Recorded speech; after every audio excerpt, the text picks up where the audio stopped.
everyone, Voodoo here, and we're here today with my Season 1 of the War Within Havoc Demon Hunter guide. So in this video, we're doing talents, we're doing rotation, we're doing stats, we're doing gear, we're doing consumables, we're doing everything you need to know in order to play your Havoc Demon Hunter to the best that you can in Season 1 of Dragonflight, Raid and Mythic Plus. Pretty big one, because this week we had some pretty big changes because we found out some things were wrong in Sims. Fellow is much better than we thought. So pretty exciting stuff. Havoc's in a lot better of a spot than we thought it was, and everything overall is going to be pretty happy. So make sure you like, comment, and subscribe to help support the channel. Share the video around, of course. Will help the channel grow. It's free, doesn't cost you anything, it helps me out a ton. And before we get to the video, a quick word from this video's sponsor. Before we get to the rest of the video, a quick word from today's sponsor, and that is Trade Skill Master, otherwise known as TSM. If you've been playing WoW for any length of time, you've probably already heard of TSM, but if you haven't, it's a very powerful add-on designed to help players streamline and optimize their everyday economics. Whether you're a hardcore gold goblin or just a casual raider looking to make a few extra bucks to buy some consumables, TSM truly can help everyone. Utilizing their auction helper tool to streamline your auctions and make sure you're not underselling or overbuying, their crafting queues to help you show what's most profitable to craft and keep track of what you need to craft, so no more running back and forth between the auction house and the crafting orders, or even just the restock feature to tell you when to restock on items when you get low. TSM has a feature for everyone. But that's not all. If you're someone who really wants to take things to the next level, who really wants to take a plunge and wants access to all the data that TSM has, including information on pricing of what to buy and when it's most profitable to sell, then consider a premium TSM package. Use my link in the description for 15% off your first purchase of a premium TSM package and truly take your gold making to the next level and gather a hoard of gold the dragons of Aldrachi would be jealous of. Once again, thank you to TSM for sponsoring the video. Go check them out and use my link in the description. Now, enjoy the rest of the video. So big thank you to TSM for sponsoring this video. Make sure you check them out and use my link if you want to get a premium package. Now, let's move on to talent builds. The very first thing you're going to need for playing your Havoc Demon Hunter. So today we're going to have 5 different talent builds, 2, 3 sorta for Raid and 3 for Mythic Plus. One of them's kind of a both build, that's why. We're going to have 1 each for both contents for each like hero tree. And of course a no mover build for Mythic Plus as well. So this here before you is called the Oppenheimer build, otherwise known as low mover Aldrachi. This build is the highest possible simming single target build for Havoc Demon Hunter, assuming the bugs are fixed. As of the time I'm recording this, they are not, so we'll see what happens there. So this build is very simple to play, so to speak. Revolves around you just throwing your glaives out, generating souls and stuff like that. If you don't like the movement stuff, this is going to be for you. Of course, you can also drop out these movement talents as well. Just grab stuff like the beam or the inferno stuff, and you'll make up some stuff there. So this is going to be highest single target damage. Now, the thing with that is that it is a Shattered Destiny build, so a lot of downtime will kill it. This is true for any Aldrachi Reaver build because of how uptime reliant it is with Art of the Glaive, with Reaver's Mark, with Thrill to Fight, and with Wounded Quarry. So in all other cases, you're going to want to play this build. This is the second best single target build, but is also the best build when you factor in stuff like downtime, cleave, and everything like that. This is Fell-Scarred Inertia, otherwise known as Prometheus. I've been told to call them that, so there you go. This build is probably going to be played for most cases in Raid, at least on 6 of the 8 bosses, potentially on the other 2, depending on how much uptime you have. This build, again, is one of the best ones. We found out recently it was massively under simming due to some bugs, any means necessary. We fixed those in the Sims, and this build is very good. It is the highest mover build, only a bit behind the no mover build by about 4% or something like that. But its cleave is really good, and it's much burstier and much less reliant on uptime. I will say it only fell rushes once every time you have Essence Break. Other than that, you're not fell rushing. So all your movement is in small windows every 40 seconds. Otherwise, you are not moving. So this is something, even if you don't like the movement stuff, I would recommend giving it a try. You might actually end up liking this. Now, if you're hitting pretty high cleave in Raid, this is going to be the build for you. Fell-Scarred here has 1 option to change stuff around. You're going to have an empty point here. I would not recommend Fell Barrage from Raid. I would recommend Glaive Tempest instead. But this is going to be if there is a fight in Raid with a lot of cleave, and there is looking like there's going to be one, the Egg Tender or whatever, probably will want you to play this build. This is going to be the build for that. Now for Mythic Plus, this is also probably the best build in 99% of the scenarios. So for most people watching this video, this is the build I would play in Mythic Plus for almost every single scenario. You can play Fell Barrage for more massive burst, or you can play Glaive Tempest for a little bit more sustain and more damage outside of your burst. We're not fully sure on the Fel Barrage versus Glaive Tempest stuff right now. Both are looking to be viable. Fel Barrage is also going to pair very well once you get your 2-minute on use trinket, which we'll talk about in the gearing section. But pairing this with meta will be very powerful. This is more so sustained damage, a little bit more single target, and more damage just outside of your Fel Barrage burst windows. But both of them are going to be very viable. If you are pushing high keys, then you will want to probably play this one. This is the Aldrachi AOE build, and you can drop this point here for darkness. But this build is going to be less overall damage, maybe a bit more priority in single target, not that much to make a big difference. But the main reason you want this is because of this node here, Army unto oneself. If you are pushing high keys and survivability becomes an issue, this build is going to be the build you'll swap to. Fellblade giving you a 10% damage reduction is insane. You have a very high uptime of Fellblade because it resets and it's already a short cooldown. And on top of that, all the souls you generate in this tree will give you a lot of healing. So those are going to be your AoE and single target builds. We're gonna have one more no mover build for Mythic Plus as well. So this is going to be your no mover option for Mythic Plus. Now, if you want truly no mover and don't want to use Vengeful Retreat at all, you can drop this for a point in Blind Fury. Again, up to you. Do not drop Initiative. Even if you don't ever push Vengeful Retreat, it is way too powerful to ever drop in Mythic Plus scenarios. This build, again, very similar to the movement stuff, but you just drop Inertia and Unbound Chaos. It will be behind, but not by a ton. Probably somewhere in the ballpark of 5 to 8%, maybe a bit more, maybe a bit less, somewhere in that ballpark. But it is going to be with no movement. Now, again, there are a lot of flex points here. You basically have 3 points in the bottom of this tree that you can move around. Essence Break, Glaive Tempest, and Inner Demon. Now, 1 point has to go in one of these 2 options to path down to these 2. Glaive Tempest really good, Inner Demon pretty good as well. If you really have the point, I would put it in these 2 and then choose for the last one between Fel Barrage or between Inner Demon. Inner Demon, much easier. Fel Barrage might work out pretty well. I've not really tested that to the full extent, but those are going to be your options for no mover. Okay, so now we're going to talk about the rotation, and what we're going to do is I'm going to do the opener for all these builds and then talk a little bit about the rotation outside of that, talk about the Essence Break combo window, and just talk about what you're doing between your cooldowns. As Felskard, you're very cooldown focused, so most of the complex parts of the rotation happen during your cooldown. Outside of that, you're basically just pushing Chaos Strike and Blade Dance on cooldown and nothing much else, but still some things to learn. So we're going to do it on this dummy here. Hopefully the Rep Paladin isn't too distracting, and there will be images up on your screen there of every button I push. So for the Felskard Inertia build, you're only going to Fel Rush very often, so it's pretty easy. So you're going to start off with a Sigil of Flame pre-pull, followed by Immolation Aura, and then you're going to hunt in. From there, you're going to I-Beam, Fel Rush, Death Sweep, Annihilation, VR into meta, then Death Sweep, Annihilation again, Immolation Aura, Sigil of Flame, Abyssal Gaze, which is I-Beam, Fel Rush, Essence Break, Death Sweep, and then 2 more Annihilations, and that's going to be your opener. So that's just what you do whenever you have meta or on pull. Outside of the opener, the only other important rotational moment for Felskard is going to be your Essence Break window. Now this happens every 40 seconds, and you want to hold your Immolation Aura and your Sigil of Flames for it. You're going to do a lot more damage in these windows, so you want to save these to match up with them.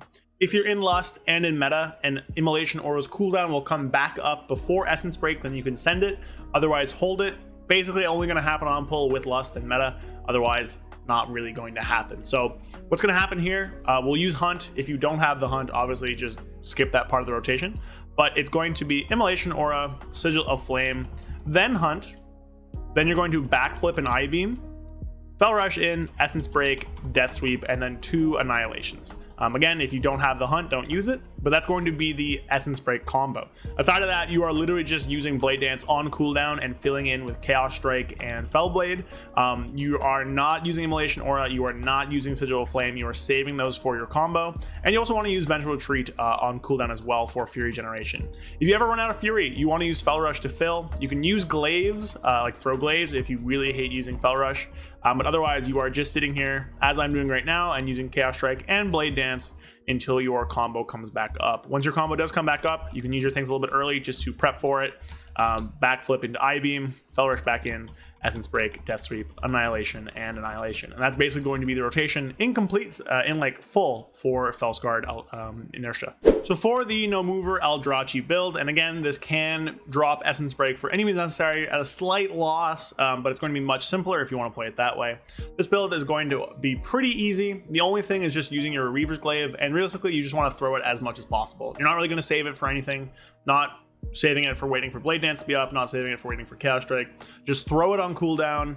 Prioritize using Blade Dance first if possible, but otherwise just use it, right? So this is going to be your opener. So again, we're going to Sigil of Flame, Immolation Aura. Make sure you grab this soul, hunt in, throw your glaive out, I-beam, Death Sweep, Annihilation, Elysian Decree, get all of your souls, throw another glaive, backflip and meta, throw the glaive here, Essence Break, Death Sweep, Annihilation, Annihilation, and then we're going to do I-beam, and then here we're out of the opener. So all we do at this point now is just stick to our target as much as possible, and we want to be spamming Chaos Strike and our soul sigils as much as possible to get more souls.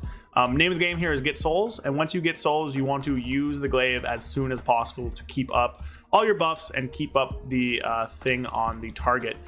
The one weird part about this is that you're going to get periods of time where Essence Break is going to be up and you don't have an I-beam. The general rule of thumb there is that if you have like 8 seconds or less of I-beam CD left before you get to Essence Break, you hold it. Otherwise, you want to just kind of send it. So you see here, I'm just sending it. Rotation, again, not very complex, just using everything on CD as much as possible. And this build does want more haste, obviously I don't. So for the Essence Break combo for this build, it's going to depend a little bit on if you have glaive up or not, specifically Reaver's Mark. So I'm just gonna hunt here to grab the glaive. If you do have the glaive up, you're fine, you're chilled, you can just throw it after you I-beam. If you don't have the glaive up, you're gonna have to do a little bit of a weird thing. So that weird thing is going to be setting it up beforehand. So what you wanna do, let's say I don't have my glaive, my I-beam, my Essence Break are up. So I'm going to throw the glaive, immediately Death Sweep, and then use Chaos Strike. And we wanna just kind of waste time here until we have 3 seconds left, and then backflip, I-beam, Essence Break, Death Sweep, Annihilation, Annihilation. Now, obviously, you'll be able to hit the boss because it'll be much bigger. The reason we do that is because we want to set up both Thrill of the Fight and Reaver's Mark beforehand. So we want to use it on the Blade Dance ahead of time, waste some time until we have 3 seconds. You can do that with Chaos Strike, you can do that with Sigil of Flame, Sigil of Spite. Then you want to do your I-beam, Vengeful Retreat, I-beam. You can Fel Rush back in if you need to. Essence Break, Death Sweep, Annihilation, Annihilation. Again, on larger hitboxes, won't be any problem there. I did miss with the Essence Break.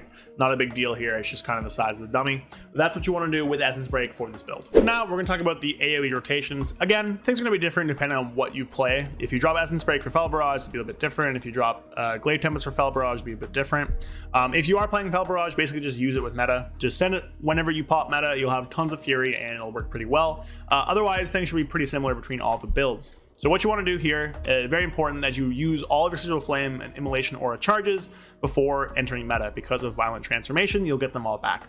So what it'll look like is Sigil of Flame on pull, Immolation Aura, hunt, followed by a Fel Rush, followed by Immolation Aura again, followed by Fel Rush, followed by just spamming Immolation Aura till it's gone, Glaive Tempest, then you're going to I-beam, Annihilation, Fel Rush, Essence Break, Death Sweep, Backflip, Meta, Death Sweep, Annihilation, Immolation Aura, Sigil of Flame, I-beam, and you're going to Fel Rush back in, Death Sweep, Immolation Aura again, and then Glaive Tempest. It's going to be a very busy opener, which is just kind of what happens with Glaive Tempest, but you do a lot of burst damage, and you're going to have a lot of consistent damage as well because you have Glaive Tempest. From here, you're basically just using your abilities on cooldown. You basically want to save this Immolation Aura for your Blade Dances, your Glaive Tempests, and try and save one for your Essence Break combo at all times. Otherwise, you're just going to be using Glaive Tempest on cooldown, use Blade Dance on cooldown, and save Sigil of Flame for your Essence Break combos as well, because that's generally when most of your damage is happening. When your Essence Break combo gets close, you want to Immolation Aura, Sigil of Flame, you want to Fel Rush, I-beam, Backflip and Essence Break, Death Sweep, Annihilation, Annihilation, and then Glaive Tempest if it's up. Generally don't use Glaive Tempest while you're in meta, and everything else should be fine. So from here on out, I'm just using my Immolation Aura to not overcap, spending the Inertia on any Blade Dances or Glaive Tempests I have. The Aldrachi build is going to play pretty similar to how it plays in single target as well. However, you are using Inertia now, so it's going to be a little bit extra of complexities to add into it. But realistically here, basically every time with Throw Glaive, Reaver's Glaive stuff, you want to empower Blade Dance unless there's a priority target or a single target thing you want to kill down, and then you want to empower Chaos Strike. So if you're in mass AoE, using Blade Dance second is generally preferred. If you're in single target, using Blade Dance first is going to be better because you get that bonus damage or priority damage, right? So it's going to be depending on what you need. Again, you're really only going to play this build if you need survivability or if you need like that really high priority single target damage. But otherwise, it's going to play very similar to how Havoc has played in the past, just with the Reaver's Glaive stuff. So with this, what you want to do, again, open very similar to a single target. You want to use Sigil of Flame, followed by Immolation Aura, and then a Hunt to get your first Glaive. Use that Glaive immediately, followed by a Fell Rush into Eye Beam, into an Annihilation and Death Sweep, into Sigil of whatever here, into Backflip and Meta, into Glaive, into another Fell Rush,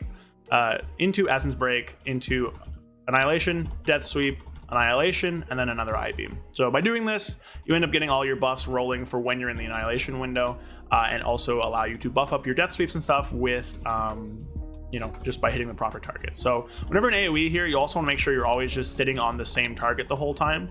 See here how only one of my targets has the Reaver's Glaive mark on it. You want to make sure you're just sitting on that target to generate souls as much as possible. You will get souls naturally through the fact that, you know, things are going to be dying, so you'll get more souls that way. But you really just want to be sitting on them, using Chaos Strike as much as possible, and just using the glaives to empower Death Sweep whenever you need it. Save an Immolation Aura charge for Essence Break every single time. Backflip, Eye Beam, Fell Rush in, Essence Break, Death Sweep, Annihilation, and use your sigils on cooldown to get more souls and just throw glaives as much as possible. You really want to be using these glaives to keep up your buffs as much as physically possible, and that's basically how you play it in AoE. It's going to be very good sustained, but the burst is going to be worse. As you can see down here, I'm sustaining a lot of damage because there are the glaive and stuff.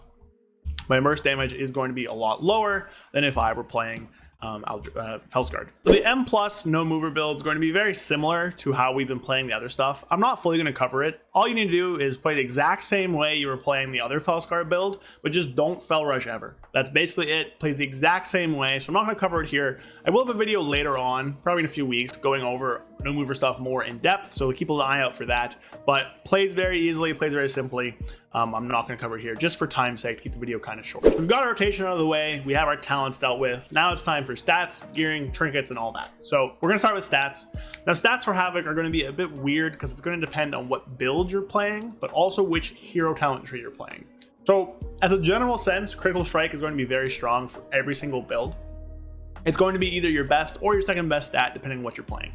For Fellsguard, in every single build, Mastery and Critical Strike are going to be equal as your best stat. You pretty much want an equal amount of both of them. That's what our Sims have. Critical Strike, maybe a bit better and a little bit easier to get at this time, but you also have a lot of Mastery from things like your Trinkets. So you're going to want about an equal balance of both of those. From there, haste is your third best stat, just in general, and then versatility. Versatility gains a bit in AoE and Mythic Plus, but in general, haste versatility is going to be a better one.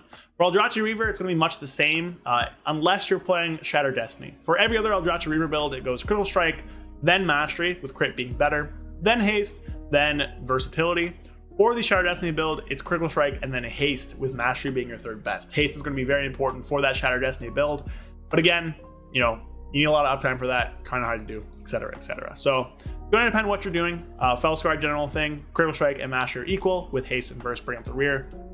Aldrachi Reaver, non-SD, Critical Strike, then Mastery, then haste, then verse.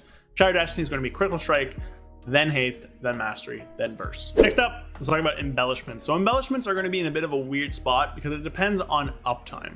Now, there's going to be two different loadouts that are both very good for both Aldrachi Reaver and for Fellsguard. Those are going to be using Ascendance on a weapon and Nerubian Patch on another piece, or just using 2 Dawn Thread lining. Now, there's cases for both. Ascendance and the Nerubian Patch are going to be very strong because you can craft it on a weapon, which is very good early.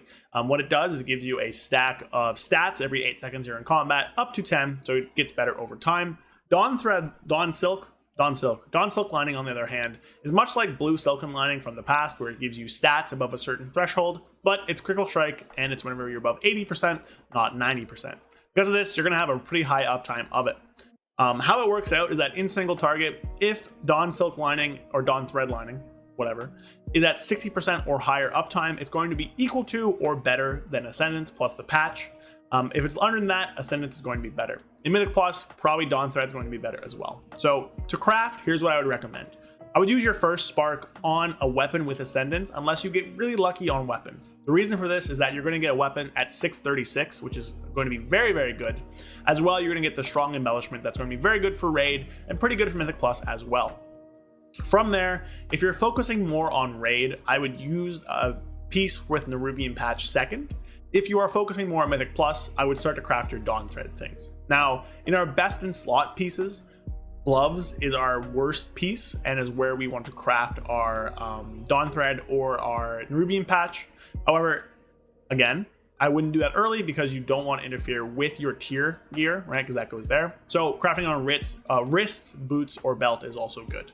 So breaking it all down again, craft Ascendance weapon first, unless you get really lucky. Then, if you're a raider, craft Nerubian Patch, followed by your 2 Dawn Silk pieces after that. Or if you're a Mythic Plus player, craft Dawn Silk second, or Dawn Thread, whatever, second, third, and then the Nerubian Patch fourth.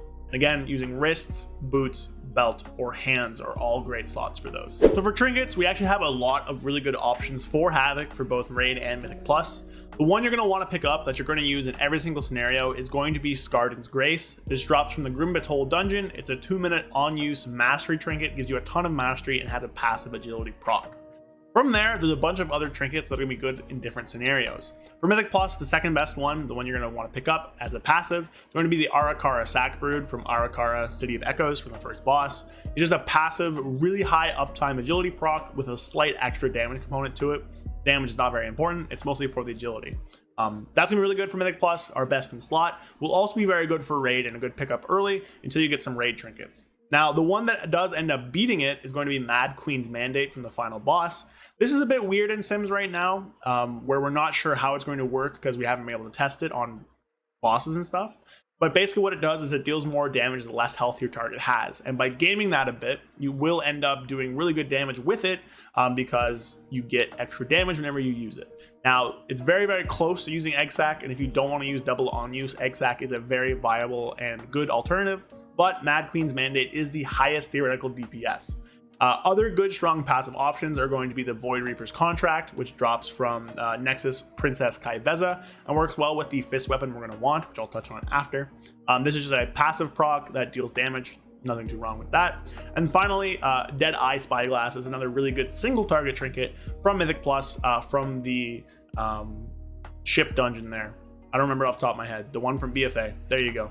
I'll throw the name up on screen. But basically what it does is you attack a target and it marks them and you get critical strike whenever you hit them. So very good on pure uptime single target, not very good if you have to target swap. So the rest of the gearing, there's going to be some other items you want to pick up. One of them, the weapon, is going to be Void Reaver's Warp Blade. It's going to be a very strong weapon. It comes from the raid from Nexus Princess Kaiveza. It is a fully statted weapon with all the stats secondaries in critical strike, which is great, and also has an extra proc effect that deals shadow damage to your target. It's very, very good, and you do want to get it. I'm not sure if it's very rare. It was. I don't know if they've removed that or not. I'll throw it up on screen if they did. The other important ones are going to be the Seal of the Poison Pact. This is a very rare item. It drops from the final boss of the raid. It is a ring. It is heavy critical strike with small mastery, which is very good for us. Whenever you deal damage, you apply or have a chance to apply poisonous potential or venomous potential.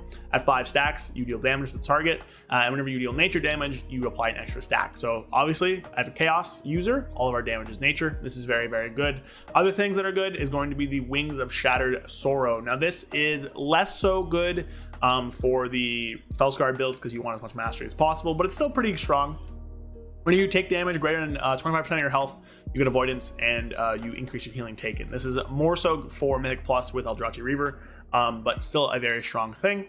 And the very rare neck you don't really need to worry about. So those are the big 3 items that aren't like, you know, trinkets. From there, just grab heavy critical strike and mastery stuff, or critical strike and haste stuff if you're playing Shattered Destiny. That's basically it. Finally, it's going to be consumables. Now, the best consumable for Felskar and just in general is going to be Authority of Radiant Power. This is going to be your one for single target and Mythic Plus. It's a damage proc that also gives you a primary stat, which is very, very, very powerful. Outside of that, obviously just use all the stuff on your chest, on your boots, things like that give you agility, the highest one. So Crystalline Radiance for chest, Chant of Windgrace for cloak, which gives you avoidance, the best tertiary. Chant of Armored Avoidance, of course, again, For your bracers, best tertiary. Stormbound armor kit, best one, gives you stamina. And then for the rings, you want either Radiant Critical Strike or Radiant Mastery. Mastery is going to be better, of course, for the Bellscribe one. It'll come down to sims based on just how many stats you have of each one, so just check that out. For the rest of the consumables, you want to use Alchemical Chaos. It's just the best because of how it works with the potions. With the tempered combat potions now give you stats based on what stat flasks you're missing, and the chaos one allows them to give you every stat, so it's the best there. Use Ironclaw Whetstone for your weapon buff, and then the final important thing is going to be the gems. So you want one culminating Blasphemite. So what this does, it gives you primary stat and also 0.15% critical strike damage per different color gem you have. So you want to fill out with one of each colorful gem. I'll throw them up on screen here. And then you want to fill the rest up with Masterful Rubies or Deadly Onyxes, depending on if you want more critical strike or more mastery. And there we have it. So that is going to be the Havoc Demon Hunter guide for season 1 of the War Within. Now again, shout out to everybody who's helped with all this stuff in the Discord and stuff like that. Azor, TXT, Shad, Rev, Jeff helped a bit, Word Up, Topple. I think I'm missing people. So everybody, you know, all the people who've come together and helped with this stuff. If you want a written version, check out Wowhead or Icy Veins. I'll link them down below. Information should be very similar there. And that's it. So stick around to the channel, of course. I'll be doing some other guides for Survival Hunter and Vengeance Demon Hunter as well. And then we're going to do the normal scheduled content for Havoc, where we dive into more things in detail. But we are going to spice in a little other survival stuff here and there because I've been really enjoying it, and it's my channel. So yeah. So once again, thank you for TSM for sponsoring the video. Use my link for 15% off if you want to get a premium subscription there. And if you have any questions, let me know down in the description. Make sure you like, comment, subscribe, share the video around, help me grow. And yeah. Thanks you guys all for watching. Hope you guys enjoy season 1 of the War Within. I know I will be. Follow me on Twitch if you want to see me streaming. Links in the description. And should be a blast, hopefully. So see you guys out there. Hope this helped. Peace. A big thank you to all of my channel members. Thank you Sky Elk, Andrew Keenel, 100,001 Zans, Brad Wisniak, Felfa Darren Dark Terror, and Magic Man 133. Thank you all so much. If you want to help support me and help fund the channels and the videos, follow the link in the description to become a channel member and get some cool perks in the process. Again, thank you all so much, and I'll see you guys next time. Peace.